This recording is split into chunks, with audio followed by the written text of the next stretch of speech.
security for Evel is Knievel in a haystack.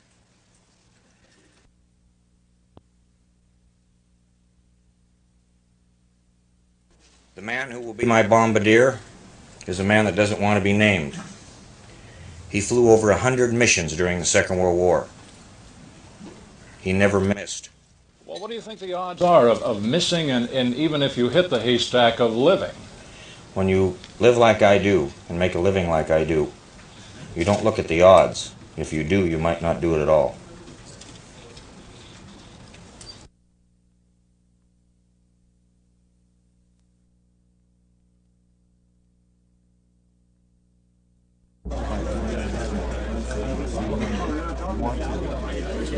our associate producer at Ralph Andrews Production, and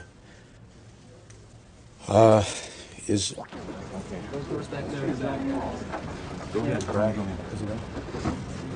right, ladies and gentlemen, a man on. Knievel, I am a professional life risker at it. There have never been none before me, nor there will never be none after me, who have the nerve I have, who can do what I do, who can think like I think, and if they do, have the will and the want and the desire to carry it out. I have something that I would like to discuss with you this morning that I have dreamt about, thought about, and wanted to do in every way as a human being since the day that it was conceived. I wanted to announce it a few weeks ago. I felt that it was not the right time, and now that you're all here with me today, I would like to show you, not just tell you, exactly what's going to happen so there will be no doubt in your minds. I have some people here that are going to help me with the cards. If you'll bear with us, I will go through this, and then any of you that have any questions after this is over, I will be more than happy to discuss them with you. First of all, go ahead and take the first cover off. The name of what I'm going that I conceived, something that I thought of, and like I said, something that I will do. Next card, please. This helmet, that suit with no parachute, and some oxygen of some kind, that is just a rendering to show you that there will be oxygen used. No parachute, just the suit and the helmet. Next card, please. This will either be a B-29 or a B-50, all built by Boeing. This aircraft, during the war, was capable of reaching with a payload, bombs, a height of between 35 and 38,000 feet. That's loaded. I don't weigh what a bomb load would weigh, and this plane will have a service ceiling of over 40,000 feet. This rendering is to picture the takeoff from. This sign will appear on the marquee of the world's luckiest hotel and casino. It will be either in Atlantic City or in Las Vegas. It's called You Bet Your Life, starring Knievel in a haystack, or also featuring Gone with the Wind. It will be produced by a gentleman you met earlier, Mr. Ralph Andrews, and his associate, Mike Henry, Bob Simpson, Nancy Wilcock, and all the group with Ralph Andrews Productions, and all the people who are real professionals. This is a cutaway view of the Flying Fortress that I intend to use. The camera crews will be in a position to where they will be actually pressurized. These aircraft during the Second World War had the now I would like to do something that I've done during many press conferences. Would you please go out and tell the loudmouth in the hall that this is my press conference and I can't talk over him to shut his goddamn mouth? Please, somebody take care of that. That's with my group. Next card, please. Incidentally, that's at 40,000 feet. This is the hotel. In the parking lot, there will be 13 haystacks. Those haystacks people will be betting on. This will be a lottery that will go worldwide. The offer I have from Mr. J. Sarno, who was the GM at Caesar's Palace, who was an associate at King's Castle, who also built Circus, who started at the Atlanta Cabana. They will be placed in the parking lot. There will be a crowd allowed around it. The parking lot will be clear, and that is what I intend to land in, hopefully. Next card, please.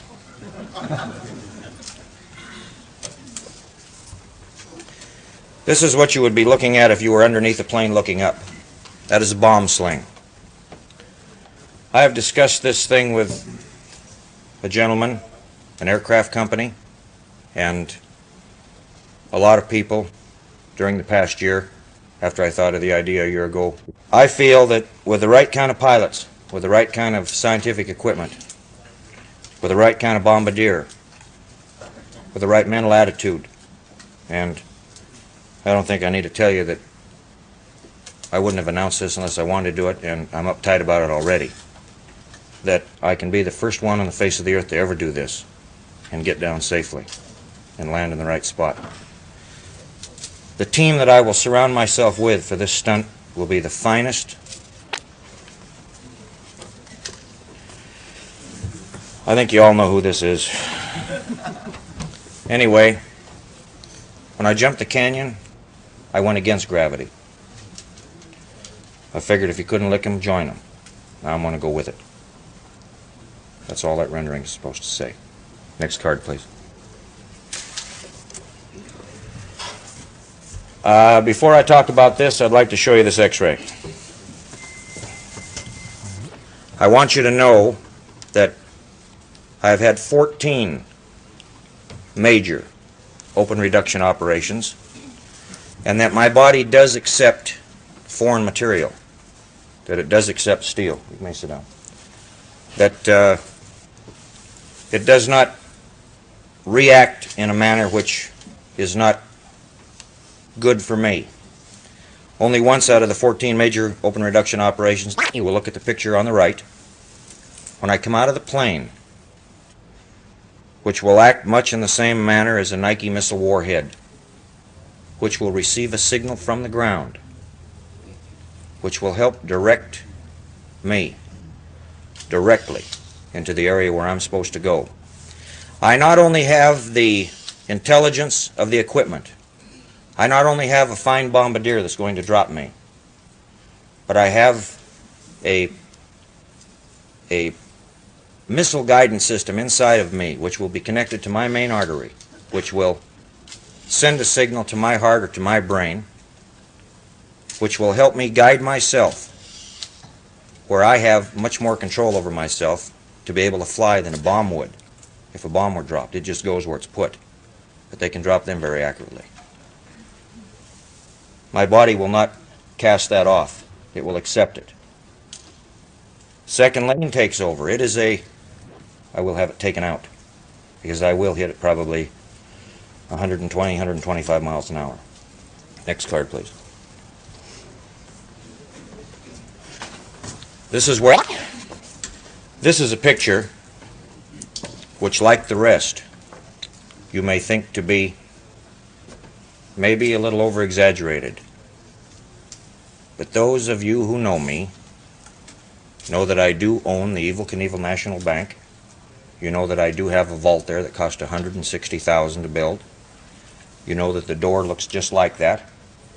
And you know there's $1 million in cash on the floor. That also is the truth. All the money that I'm going to be paid for this thing, and it's going to be, believe me. In closing, I would just like to say one thing. In life, to soar and fly through the air like an eagle, with the eyesight of a hawk, with the homing instincts of a pigeon, knowing that sometimes in life you have to walk through garbage dumps, and in my case maybe jail cells like a seagull. knowing that someday you will live to be free again, like a dove. Is the principle of it? To do this, and you have a tentative target date. 40,000 feet. You expect to do it from? Yes, and the tentative target date is the 4th of July, this coming 4th of July. 4th of July, 1978. Yes. Evel, do you hope that maybe you tried the canyon jump before and it didn't work out the way you wanted? You see this as sort of a chance to redeem yourself in any way? What do you mean by redeem myself? Well, succeed in the major effort. Yeah. Canyon jump, okay. That's why I said, in this case, I got to come down. Mr. Knievel? I got to come down. Mr. Knievel? Yes. What if you don't make it at all? What do you do?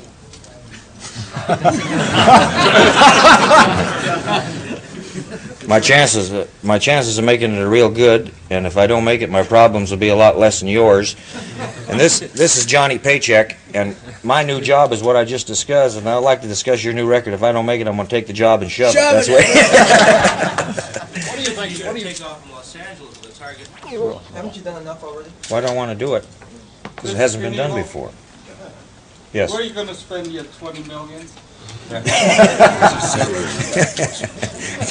All over. Yes, sir. Lawyer fees. Wow. The number 13 has been lucky to me. That's all. How much skydiving experience do you have? Not very much.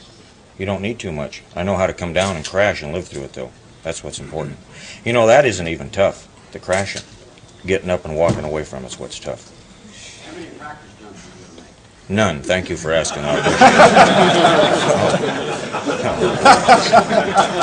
Yes, sir. Are you going to be dropped directly over the target? No, that's what... It's not altogether 13.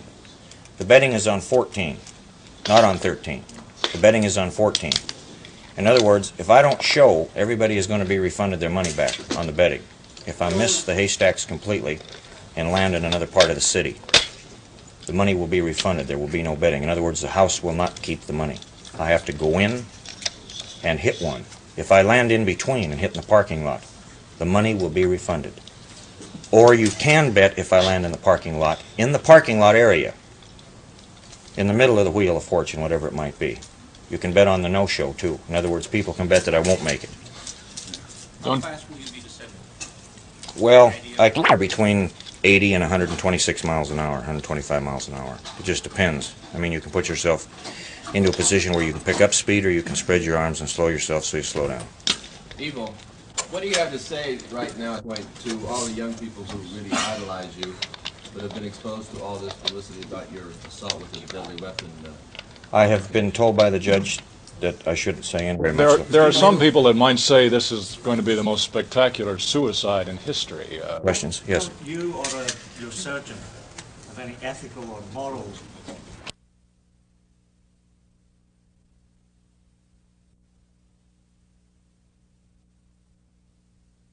I mean, do you think I have a death wish? Yeah. I do. I'd like to die in bed with a good-looking broad when I'm 103.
Swank.